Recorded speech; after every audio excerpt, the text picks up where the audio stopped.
વિદ્યાર્થી મિત્રો સ્વાધ્યાય 6.5 પર જઈએ. કેટલાક ઉદાહરણો છે 6.5 પહેલાં, જેમાં ઉદાહરણ આપણે 39 જોયેલું અને 40, 41 એ બધા ઉદાહરણો જોજો, જાતે ગણવા પ્રયત્ન પણ કરજો. હવે સ્વાધ્યાય 6.5માં જે પહેલો દાખલો છે એમાં આપેલું છે કે નીચે આપેલા વિધેયોને મહત્તમ અને ન્યૂનતમ મૂલ્યો હોય તો શોધો. હવે આપણે પહેલી એક નજર ગુમાવવાની કે વિધેય જે આપ્યું છે એમાં તમે સીધું વૈશ્વિક મહત્તમ કે વૈશ્વિક ન્યૂનતમ છે એવું કહી શકો. તો આપણે વાત કરેલી કે સમૃદ્ધ અંતરાલ હોય તો વૈશ્વિક મહત્તમ ને ન્યૂનતમ તમે સહેલાઈથી શોધી શકો છો. પછી એમાંથી તમે સ્થાનીય મહત્તમ ને ન્યૂનતમ દ્વિતીય વિકલિત કસોટીના ઉપયોગથી શોધો અને એમાં જે સૌથી મેક્સિમમ હોય એ તમારું વૈશ્વિક મહત્તમ બને છે. પણ કેટલાક વિધેયો એવા હોય કે ધારો કે અહીંયા તમને કંઈ જ નથી કીધું તો x બિલોંગ્સ ટુ r છે એટલે x તરીકે કોઈ પણ વાસ્તવિક કિંમત લઈ શકો. પણ આ વિધેય માટે તમે એટલું પરફેક્ટ કહી શકો કે કોઈ પણ x r માંથી લેશો, અહીંયા મૂકશો તો એનો વર્ગ છે હંમેશા ઇક્વલ ટુ 0 અથવા ગ્રેટર ધેન 0 થશે. ધારો કે x ઇઝ ઇક્વલ ટુ તમે અહીંયા 1/2 મૂકો તો 1/2 × 2 એટલે ઉડી ગયા 1 - 1 0 + 3. તો 3 અને 3 થી મોટી કિંમત તો હોવાની પરફેક્ટ નક્કી જ છે. તો આવા વિધેયમાં કોઈ તમારે વિકલિત કસોટીનો ઉપયોગ કરવાની જરૂર નથી. વિકલિત કસોટીના ઉપયોગથી પણ કહી શકો, પણ આવા વિધેયમાં એટલું કેમ મોટું કામ કરવાનું, સીધું જ ખબર પડે છે કે આની કિંમત ગ્રેટર ઓર ઇક્વલ ટુ 3 હોય.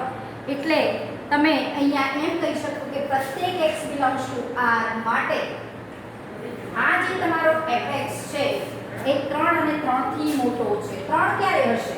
તો આ 0 હોય તો આ 0 ક્યારે હશે? x = 1/2 લો. તો જો x = 1/2 લઉં તો 2x - 1 એ તમારો 0 થાય તો fx તમારો એ વખતે 3 થશે. બાકીની કોઈ પણ કિંમત x તરીકે લો r માંથી, અહીંયા મૂકો તો એનો વર્ગ કરો તો ધન થાય. 3 વત્તા ધન સંખ્યા એટલે 3 થી મોટી જ હોય. બાકીના માટે fx એ 3 થી મોટા હોય એટલે આપણે લખ્યું છે કે પ્રત્યેક x બિલોંગ્સ ટુ r માટે fx > 3 થાય. એટલા માટે કહી શકો કે આ fx વિધેયની કિંમત 3 અને 3 થી મોટી છે. 3 અને 3 થી મોટી છે. મોટી કેટલી એ નક્કી નથી કરી શકાતું, પણ સૌથી નાની કિંમત છે એ 3 છે નક્કી કરી શકાય છે અને પાછી સૌથી નાની છે. માટે x = 1/2 માટે આ fx વિધેયને 3 કિંમત સૌથી નાની મળે છે. માટે f ને વૈશ્વિક ન્યૂનતમ કિંમત x = 1/2 માટે કેટલી મળે? 3 મળે. એટલે આ વિધેયની વૈશ્વિક ન્યૂનતમ કિંમત છે એ તમારી જોવા જઈએ તો તમે પ્રથમ વિકલિત અથવા દ્વિતીય વિકલિત કસોટીનો ઉપયોગ કરશો તો આ સ્થાનીય ન્યૂનતમ કિંમત પણ આ જ હશે. એટલે એમ કહી શકો કે fx > 3 હોવાથી આ f વિધેયને 3 અથવા 3 થી મોટી કિંમત મળે તો 3 એ ન્યૂનતમ કિંમત. એટલે સૌથી મોટી કિંમત કેટલી મળે છે નક્કી કરી શકતા નથી. માટે કહી શકીએ f ને વૈશ્વિક મહત્તમ કિંમત ન મળે અને આ જે વૈશ્વિક ન્યૂનતમ છે એ જેની સ્થાનીય ન્યૂનતમ કિંમત પણ બનશે. એટલે સૌથી મોટી લખો. આના એવી વાત છે, ધારો કે કોઈ વિધેય છે કે તેમાં તમને સ્થાનીય મહત્તમ કિંમત એ તમારી વૈશ્વિક મહત્તમ પણ હોઈ શકે, સ્થાનીય ન્યૂનતમ પણ વૈશ્વિક મહત્તમ હોઈ શકે અથવા ન પણ હોઈ શકે. પણ અમુક વિધેયમાં જે સ્થાનીય મહત્તમ કે ન્યૂનતમ કિંમત વૈશ્વિક મહત્તમ કે ન્યૂનતમ કિંમત હોઈ શકે. આ એક ઉદાહરણ છે. બીજું, હવે આમાં કોઈ વિકલિત કસોટીનો ઉપયોગ કરવાની જરૂર રહેતી જ નથી કે આને મહત્તમ ન્યૂનતમ મૂલ્ય મળે છે. બરોબર. હવે મહત્તમ અને ન્યૂનતમ મૂલ્યમાં બે પ્રકારના હોય, સ્થાનીય મહત્તમ ને વૈશ્વિક મહત્તમ. હવે આ તમને કીધું કે સમૃદ્ધ અંતરાલમાં વિધેય નથી, છતાં પણ આ વિધેયને વૈશ્વિક ન્યૂનતમ કિંમત મળી શકે છે. એવા આપણને અહીંયા કેટલાક દાખલા આપેલા છે. બધા દાખલામાં તમે આવું કરી શકો છો. fx = 9x² + 12x + 2. હવે જ્યારે આવું કંઈક હતું ત્યારે 11મા ધોરણમાં સંબંધ વિધેયમાં પણ આપણે આવા વિધેયનો વિસ્તાર શોધતા શીખ્યા. વિસ્તાર વસ્તુ અહીંયા અગત્યની થઈ પડશે. જો 9x² તો વચનું પદ શું લાવવાનું? 3x × 2 6x × 2 એટલે 12x. તો બરોબર 12x સેટ કરવા હોય તો આ 2a × b. b નો વર્ગ પાછળના પદમાં હોવો જોઈએ. 2 નો વર્ગ 4. આપણે જોઈએ છે 2 તો 4 - 2 કર્યા એટલે 2 થઈ ગયા. એટલે આટલું પદ કોનો વર્ગ થયો? 3x + 2 નો સ્ક્વેર - 2 આ fx તમારો થયો કે fx બરાબર થશે 3x + 2 નો સ્ક્વેર -2. તો આ તમે વિધેય માટે એટલું તો કહી શકો કે આ વિધેયની કિંમત તમે ગમે તે એક સારામાંથી લેશો તો આ તો ≥0 હોવાનો. 3x + 2 નો સ્ક્વેર ઓલવેઝ ≥0 થાય. જ્યારે x ધારો કે હું -2/3 લઈશ તો =0 થશે. -2/3 સિવાયની x ની કોઈ પણ કિંમત આરમાંથી લેશો તો એ આ વસ્તુ >0 થવાની છે એ નક્કી છે. તો આનો મતલબ થયો કે આ -2 વત્તા કોઈ ધન સંખ્યા આ પોતે >0 છે. જો =0 હોય તો fx તમારો -2 થાય. 0 હોય તો fx બરાબર -2 થાય. જો કોઈ ધન સંખ્યા હોય તો -2 માંથી ધન ઉમેરાય છે એટલે તમારી સંખ્યા -2 કરતા નાની થાય. -2 પ્લસ સમથિંગ ધન સંખ્યા તો આ શું થવાનું fx ≤ -2. જો fx fx greater or equal to -2 -2 માં કોઈ ધન સંખ્યા ઉમેરાય છે fx greater or equal to -2 -2 ક્યારે થાય 0 થાય તો -2 વત્તા ધન સંખ્યા ને -2 થી મોટી કહેવાય. તો fx તમારો greater or equal to -2 થાય. તો fx ની કિંમત -2 અને એનાથી મોટી છે માટે તે f ને x બરાબર equal to 0 ક્યાં થાય છે અને એના માટે f ને વૈશ્વિક ન્યૂનતમ કિંમત મળે છે. ન્યૂનતમ કિંમત મળે છે. fx ની કિંમત -2 અને 2 થી -2 અને તેનાથી મોટી એટલે કે વૈશ્વિક મહત્તમ કેટલી -2 થી કેટલી મોટી એ નક્કી નથી કરી શકાતું. પણ એટલું તો નક્કી ચોક્કસ કહી શકો કે fx ની કિંમત -2 અને એનાથી મોટી. તો એનો મતલબ કે એની ન્યૂનતમ કિંમત તો -2 છે જ. માટે આની વૈશ્વિક ન્યૂનતમ કિંમત -2 મળે. તેની વૈશ્વિક મહત્તમની કિંમત મળતી નથી. આ વિધેય f ને વૈશ્વિક મહત્તમ કિંમત ના મળે.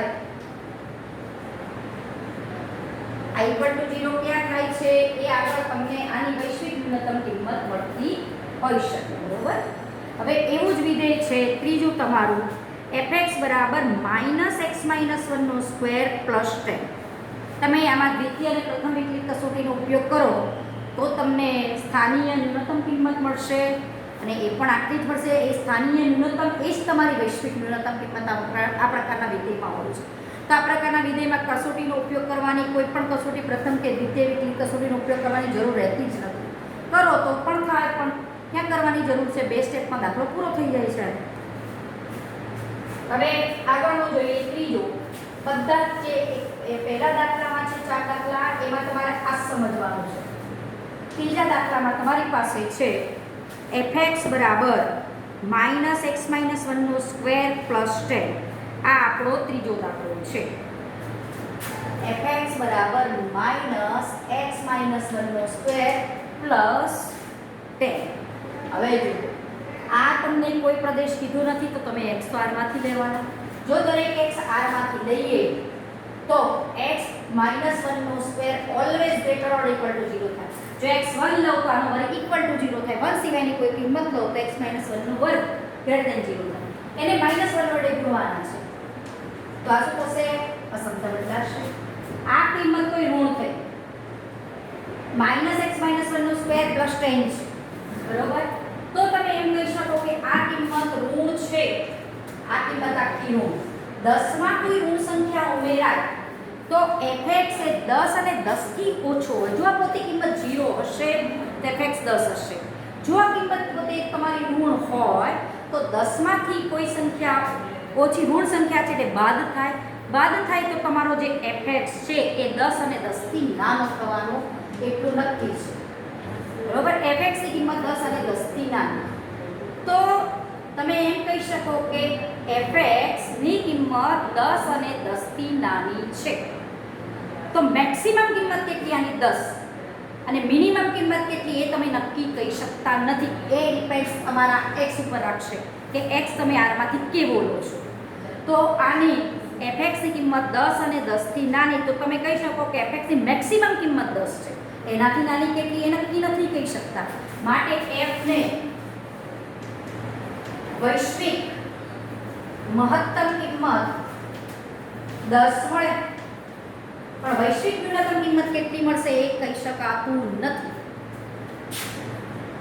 અને f ને વૈશ્વિક ન્યૂનતમ કિંમત ન મળે.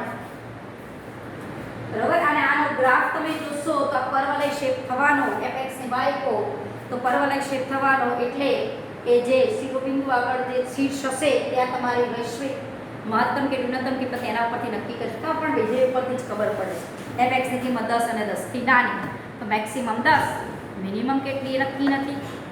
એ ડિપેન્ડ્સ x ઉપર રાખે. મિનિમમ તમે નક્કી જ ન કરી શકો કે આની ન્યૂનતમ કિંમત કેટલી.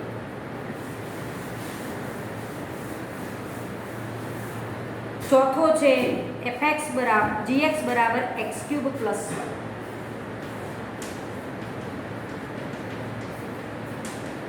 હવે જુઓ અહીંયા x³ આવ્યો અને પ્રદેશ તમને આપ્યો નથી તો તમે x r માંથી ગમે તે લઈ શકો. પણ જો ઋણ લઉં આમાં પ્રશ્ન એ થાય જો બધામાં અહીંયા તો વર્ગ હતો એટલે આપણો પ્રશ્ન નીકળી ગયો બરોબર. પણ અહીંયા ઘન છે. x હું ઋણ સંખ્યા લઉં r માંથી તો કોઈ ઋણ સંખ્યાનો ઘને ઋણ મળે. ઋણ વધતા હોય એટલે કંઈક બીજી સંખ્યા મળે. પછી જો x ધન લઉં તો ધનનો ઘન ધન થાય +1 એટલે કોઈ ધન સંખ્યા મળે. તો આમાં કેટલી ધન ને ઋણ એવું મળ્યા કરશે. તો તમે એવું આ વિધેય પરથી જે રીતે આ વિધેયમાં કહી શકતા હતા સ્પષ્ટ કે આ વિધેયની કિંમત 10 અને 10 થી નાની એવું આ વિધેયમાં કહી નહીં શકો. તો એ વખતે આપણે અહીંયા દ્વિતીય વિકલિત કસોટીનો ઉપયોગ કરીશું. તો g' બરાબર પહેલા એનું વિકલન કરો પછી વિકલન 0 લેવાનું અને જે x મળે એ એના નિર્ણાયક બિંદુઓ થશે.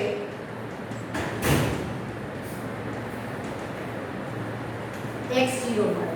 હવે આ 0 એ નિર્ણાયક બિંદુ છે. પછી શું કરવાનું દ્વિતીય વિકલિત કસોટી પ્રમાણે g'' માં એની કિંમત મૂકવાની. g'' શોધી કાઢો. g'' તમારો 6x થાય છે બરોબર. તો આ x આમાં 0 મૂકો તો g'' 0 તમારો 0 થાય. >0 કે <0 એવું મળ્યું નહીં એટલે અહીંયા દ્વિતીય વિકલિત કસોટી નિષ્ફળ જાય છે. આ દાખલામાં તમે દ્વિતીય વિકલિત કસોટીનો ઉપયોગ કરશો તો એ નિષ્ફળ જાય છે. તો અમે દ્વિતીય વિકલિત કસોટી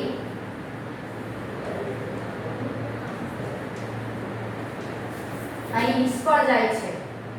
આ તે દ્વિતીય વિકલિત કસોટીમાં તો શું છે f' 0 લેવાનો x શોધવાનો એ f' માં મૂકવાનો જે >0 કે <0 થાય તો એના ઉપરથી સ્થાનીય મહત્તમ કે ન્યૂનતમ કિંમત મેળવવા. પણ અહીંયા તો g'' પોતે 0 થયો તો દ્વિતીય વિકલિત કસોટી એ નિષ્ફળ જાય છે. તો આપણે પ્રથમ વિકલિત કસોટીનો ઉપયોગ કરતા માટે પ્રથમ વિકલિત કસોટીનો ઉપયોગ કરતા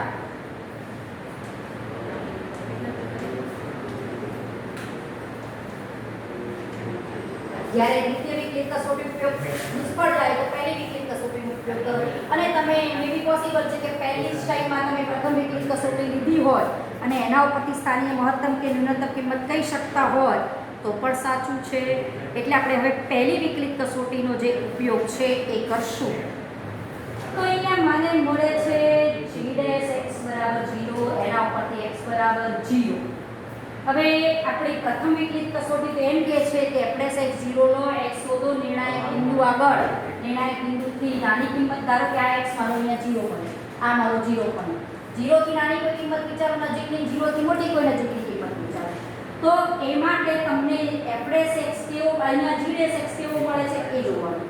જો હું x તમારો 0 આગળ છે એ 0 થી કોઈ મોટી કિંમત લો નજીકની મોટી કિંમત ગમે તે લો તો તમારો g' શું થાય છે એ જોવાનું. g' કેવો રહેશે ગમે તેવી x ની કિંમત નજીકની 0 થી મોટી લો તો g' > 0 થાય. કારણ કે greater than 0 થાય કારણ કે અહીંયા જે કિંમત છે x ની મૂકશો તો x વર્ગ થવાનો. પછી જો x ની કિંમત 0 થી નાની નજીકની લેશો ત્યાં શું પાડેલું આપણે ખબર છે અહીંયા આવું પડ્યું c - s થી c માં જો f' greater than 0 હોય અને c થી c + h માં f' જો ઋણ હોય તો f ને x બરાબર c આગળ સ્થાનીય મહત્તમ કિંમત મળે છે એમ કહેવાય. આ આપણી પ્રથમ વિકલિત કસોટી હતી. સ્થાનીય મહત્તમ કિંમત મળે છે. તો c તરીકે આપણી પાસે અહીંયા 0 છે, x બરાબર c તરીકે 0 છે. તો c આગળ ભાગ પાડ્યા, c 0 થી નાની, ધેટ મીન્સ કે 0 h t0. આને શું સમજવાનું, x તમારો 0 થી નાનો તો 0 h થી 0. તો તમારે પહેલા લેસ ધેન 0 લો તો એ તેલો તો ગ્રેટર ધેન 0 આવવાનો, કારણ કે કોઈ 0 થી નાની નજીકની કિંમત ઋણ લેશો તો અહીંયા x માં મૂકશો તો અહીંયા x² છે gx માં એ ગ્રેટર ધેન 0 જ થવાનું, અને x ની મોટી એટલે 0 થી 0 પ્લસ h ગમે તે હોય, નજીકનો નાની કોઈ પણ ધન સંખ્યા લો તોય gx ધન થવાનું. તો અહીંયા તો પ્રથમ વિકલિત કસોટી પણ નિષ્ફળ જાય છે. પ્રથમ વિકલિત કસોટીમાં બંનેની સાઈન ભિન્ન આવવી જોઈએ. કોઈ નાની કિંમત લો તો f' x કા તો ધન, આના બંનેની નિશાની વિરુદ્ધ આવવી જોઈએ, તો તમે f ને x બરાબર આટલા બિંદુ અવસ્થાની મહત્તમ કે ન્યૂનતમ કિંમત મળે છે તેમ કહી શકો. તો અહીંયા તો પ્રથમ વિકલિત કસોટી પણ નિષ્ફળ જાય છે. તો આ જે બિંદુ છે ને આપણું નતિ બિંદુ છે. તો આ વિધેયને કોઈ મહત્તમ કે ન્યૂનતમ કિંમત મળે છે એવું કહી શકાય નહીં. કોઈ સ્થાનીય મહત્તમ કે ન્યૂનતમ કિંમત મળતી નથી, માટે પ્રથમ વિકલિત કસોટી પણ નિષ્ફળ જાય છે.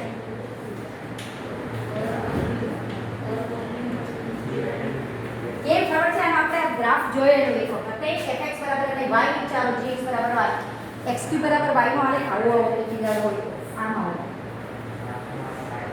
એ વખતે આ 0 બિંદુ હતું, એનું નતિ બિંદુ હતું, એમાં જ આમાં પણ એવું જ થયું, x3 + 1 છે. પ્રથમ વિકલિત કસોટી નિષ્ફળ જાય છે, માટે આ x બરાબર 0 એ નતિ બિંદુ છે. માટે આ વિધેય f ને કોઈ મહત્તમ કે ન્યૂનતમ કિંમત ન મળે. મહત્તમ કે ન્યૂનતમ એટલે એમાં સ્થાનીય મહત્તમ ને સ્થાનીય ન્યૂનતમ બંને આવી ગયું, વૈશ્વિક મહત્તમ ને વૈશ્વિક ન્યૂનતમ એ પણ આવી ગયું. કોઈ કિંમતની તમે અપેક્ષા રાખી ના શકો કે આમાં મહત્તમ આટલી મળશે અને ન્યૂનતમ આટલી મળશે. આ પોઈન્ટ ઓફ ઇન્ફ્લેશન કહેવાય, એટલે કે નતિ બિંદુ છે. કોઈ સ્થાનીય મહત્તમ કે ન્યૂનતમ કિંમત મળે જ નહીં. હવે જોઈએ દાખલા નંબર 2. બધા જ બીજા દાખલામાં પણ આ ટાઈપના દાખલા છે, એની આપણે વાત કરવાની. જો વિધેય જોઈએ તમને ખબર પડે કે આ વિધેયની કિંમત આના કરતા અથવા આનાથી નાની હોઈ શકે આ કિંમત કરતા, તો તમે તરત જ કહી શકો કે એની વૈશ્વિક મહત્તમ અને ન્યૂનતમ કિંમત કેટલી. વૈશ્વિક મહત્તમ એક તમારી સ્થાનીય મહત્તમ કે ન્યૂનતમ કિંમત પણ હોઈ શકે. સ્થાનીય મહત્તમ કિંમત એ વૈશ્વિક મહત્તમ હોઈ શકે, સ્થાનીય ન્યૂનતમ એ વૈશ્વિક ન્યૂનતમ પણ હોઈ શકે. બરોબર, એ તમારા વક્ર પર આધાર રાખશે. હા, તો વિધેય. બીજો દાખલો, બીજા દાખલામાં એમાં પહેલો છે fx બરાબર -x + 2 + 1. તો આના મહત્તમ અને ન્યૂનતમ મૂલ્યો આપણને શોધવાના કીધા છે. fx -2 - 1 છે, +1 અહીંયા -1 છે. મહત્તમ અને ન્યૂનતમ મૂલ્ય શોધો. હવે હું અહીંયા x ગમે ત્યારમાંથી લઈશ, દરેક x આરમાંથી ગમે તે સંખ્યા. ધારો કે અહીંયા -2 લો તો આ 0 થવાનું, તો fx તમારો -1 થવાનું. એટલે એટલું તો નક્કી છે કે fx -1 ક્યારે થશે કે જ્યારે x તમે -2 લો છો. -2 સિવાયની કોઈ પણ કિંમત લો, ગમે તે કિંમત લો, ધન લો યા ઋણ લો, તો -1 પ્લસ આ સંખ્યા થશે ને ધન થશે. -1 પ્લસ કોઈ ધન સંખ્યા, તો -1 કરતા એક ધન સંખ્યા મૂકો તો એ જે મૂકો તો fx એ તમારો -1 થી મોટો થવાનો. -1 માં ધન સંખ્યા ઉમેરાય છે તો fx તમારો -1 થી મોટો થાય. ધારો કે હું અહીંયા 2 લઉં તો 3 - 1 એટલે 2 લો તો 4, 2 + 2 4, 4 - 1 એટલે 3 થાય. તો fx તમારો જે કંઈ પણ મળશે એ -1 થી મોટો મળશે. એટલે તમે આટલું તો કહી શકો કે કોઈ પણ x બિલોંગ્સ ટુ r માટે fx ≥ -1 સ્પષ્ટપણે છે. તો fx ની કિંમત -1 અને એનાથી મોટી, તો એની ન્યૂનતમ કિંમત કેટલી? વૈશ્વિક ન્યૂનતમ કિંમત અહીંયા મળશે -1, અને એ ક્યારે મળશે? જ્યારે x બરાબર -2 લેશો તો આ વિધેયને વૈશ્વિક મહત્તમ કિંમત મળે છે અને x બરાબર -2 આવે. જો x બરાબર -2 લેવામાં આવે તો fx બરાબર -1, બાકીના કિસ્સામાં fx ની કિંમત -1 થી મોટી થશે.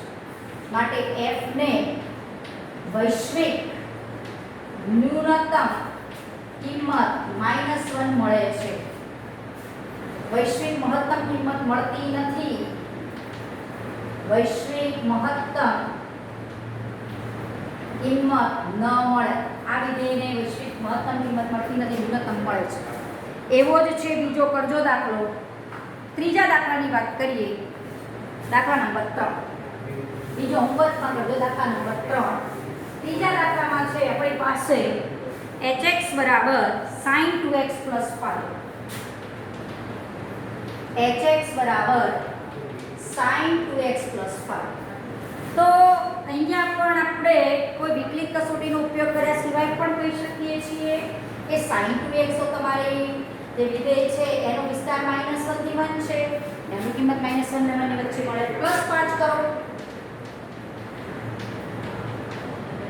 તો આની કિંમત 4 અને 6 ની વચ્ચે મળે. તો આની એટલું તો સ્પષ્ટપણે કહી શકાય કે આની મહત્તમ કિંમત તમારી 6 મળશે અને ન્યૂનતમ કિંમત 4 મળશે. તો આ વિધેયને વૈશ્વિક મહત્તમ કિંમત 6 મળે અને વૈશ્વિક ન્યૂનતમ કિંમત 4 મળે. માટે h ને વૈશ્વિક મહત્તમ કિંમત 6 અને વૈશ્વિક ન્યૂનતમ કિંમત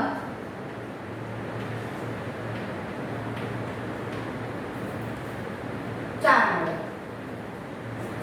એટલે આની કિંમત 4 અને 6 ની વચ્ચે છે, એટલે વૈશ્વિક મહત્તમ 6 અને વૈશ્વિક ન્યૂનતમ 4 મળે છે એમ કહી શકાય.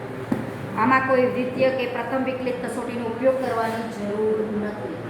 હવે આને તમે એમ તો કહી શકો કે વૈશ્વિક મહત્તમ ક્યારે મળશે? જો હું x બરાબર π/4 લઉં, જો x બરાબર π/4 લઉં તો અહીંયા જો sin π/2 × π/4 એટલે sin π/2 1, sin એટલે 1 + π એટલે 6 આવી ગઈ. માટે f ને અહીંયા x છે, h ને વૈશ્વિક મહત્તમ કિંમત મળે છે, એ પણ 6 મળે છે. અને x બરાબર ધારો કે -π/4 લો, 2 × -π/4 -π/2 sin -π/2 -1, 5 - 1 એટલે 4. એના માટે h ને વૈશ્વિક ન્યૂનતમ કિંમત 4 મળે છે. આ બિંદુ આગળ એને મળે છે અને આ બિંદુ આગળ એને વૈશ્વિક મહત્તમ આટલી મળે, આટલી મળે છે. મહત્તમ ન્યૂનતમ કિંમત બંને મળે છે. એવો જ તમારી પાસે ચોથો દાખલો છે. તમને આપ્યું છે sin 4x + 3 નો માનાંક. હવે એ પણ આપણે વસ્તુ સરળતાથી સમજી શકીએ છીએ. આની આપણે બહુ ચર્ચા નહીં કરીએ કારણ કે આ ટાઈપના દાખલા આપણે આગળ જોયા છે. આ જોયું એવો જ ટાઈપનો છે, ખાલી માનાંક છે એટલો જ ફેર છે. sin 4x + 3, sin 4x એટલે sin નો વિધેયનો વિસ્તાર -1 થી 1 છે, એમાં 3 ઉમેરો એટલે તમને કિંમત આની વચ્ચે મળે. 3 ઉમેરો બંને બાજુ સમતાવા. હવે એનો માનાંક કાઢો, કારણ કે પોતે જ સંખ્યા 2 અને 4 ની વચ્ચે આવી, ઋણની વચ્ચે આવતી હોય તો એનો માનાંક તમે 0 આગળ ભાગ પાડીને એને માનાંક શોધવાનો રહે. પણ પોતે જ કિંમત જો 2 અને 4 ની વચ્ચે આવે છે તો એનો માનાંક પણ 2 અને 4 ની વચ્ચે આવે. પાણી વૈશ્વિક મહત્તમ કિંમત 4 અને ન્યૂનતમ કિંમત 2 મળે ત્યાં બિંદુ આગળ આપણે તમે નક્કી કરી શકશો. આના ઉપરથી દ્વિતીય વિકલિત કસોટીનો ઉપયોગ કરો કે આ જે રીતે બિંદુ મેં મગજમાં વિચાર્યું એવું પણ તમે વિચારી શકો. ધારો કે π/8 લઉં, sin x = π/8 તો π4 × π/8 π/2 sin π/2 1 1 + 3 4 તો π/8 આગળ એને વૈશ્વિક મહત્તમ મળે અને x = -π/8 આગળ એને વૈશ્વિક ન્યૂનતમ કિંમત મળશે. એવું કહી શકાય. 2 મળશે અને મહત્તમ 4 મળશે. હવે એવો જ દાખલો જે પાંચમો છે એમાં તમને વિવૃત અંતરાલ આપ્યો છે, -1 થી 1 માં એક વિધેય આપેલું છે. તો એ વિધેયને મહત્તમ ને ન્યૂનતમ મૂલ્ય મળી શકે એવો પ્રશ્ન કર્યો છે આપણને. તો એની થોડી વાત કરી લઈએ. વિધેય છે આપણું hx બરાબર x + 1. આજ આપણે ઉદાહરણમાં પણ ચર્ચા કરેલી હતી. x belongs to -1 થી 1. તમે આનો આલેખ દોરો ને તો કંઈક લગભગ આવો આવે. x ની કિંમત તમારે -1 અને 1 ની વચ્ચે લેવાની, -1 નથી લેવાની, +1 પણ નથી લેવાની. એની પણ મેં વાત કરેલી જ હતી આગળ. જો આનો આલેખ દોરો તો ખબર પડી જાય. જો x ધારો કે -1 લઉં તો આ 0 આવે, -1 0 બિંદુ એ અહીંયા આવે, પણ આપણે એ બિંદુ લેવાનું નથી. +1 લો તો h 2 આવે, 2 આવે, 1 આગળ 2 આવે તો એ અહીંયા તમને 1 ને 2 આ તમારું બિંદુ આવે. પણ આપણે 1 લેવાનું નથી એટલે તમે 2 ન ઇન્ક્લુડ કરી શકો. તમારો ગ્રાફ આ રીતે આવશે. બરોબર. અહીંયા આ ગ્રાફ તમારું આ રીતે આવી શકે. x0 લો તો તમારો hx એટલે કે y તમને 1 મળે, એટલે 0 બનવાથી આ પાસ થતી આવી એક રેખાખંડ હોઈ શકે. પણ આની કિંમત -1 અને 2 ઇન્ક્લુડ કરવાની, 0 અને 2 ઇન્ક્લુડ કરવાની નથી. તો આ જોઈ શકો છો કે આ જ કિંમત છે મેં 1 થી નાની લીધી, પણ 1 થી નાની એટલે કેટલી નાની એ ચોક્કસ નક્કી નથી કરી શકાતું. તો તમે આમાં વિચારો તો આ તમે x કોની વચ્ચે લીધો? -1 અને 1 ની વચ્ચે. તો x + 1 જોવો છે તો x + 1 કોની વચ્ચે આવે? 0 અને 2 ની વચ્ચે. પણ 0 થી કેટલો મોટો અને 2 થી કેટલો નાનો એ ચોક્કસ નક્કી કરી શકાતું નથી. માટે આવા વિધેય h ને જો ≤ હોત આગળના પ્રમાણે તો એની વૈશ્વિક મહત્તમ ને ન્યૂનતમ કિંમત મળી શકે, પણ આવા વિધેય h ને કોઈ વૈશ્વિક મહત્તમ કે ન્યૂનતમ કિંમત મળતી નથી. આ તમારો hx છે. માટે h ને વૈશ્વિક મહત્તમ કે ન્યૂનતમ કિંમત ન મળે. વૈશ્વિક મહત્તમ કે ન્યૂનતમ કિંમત ન મળે. આવા જો વિધેય હોય તેને વૈશ્વિક મહત્તમ કે ન્યૂનતમ કિંમત મળતી નથી. હવે ત્રીજો દાખલો જે છે, નીચે આપેલા વિધેયોના સ્થાનીય મહત્તમ અને સ્થાનીય ન્યૂનતમ મૂલ્યો શોધો, હોય તો શોધો એવો પ્રશ્ન છે. તો વિકલિત કસોટી ગમે તે વિકલિત કસોટીનો ઉપયોગ કરીને આપણે શોધી શકીએ, પણ મોસ્ટલી આપણે દ્વિતીય વિકલિત કસોટીનો જ ઉપયોગ કરીશું અને એ આગળ પછી આપણે દાખલો જોઈશું.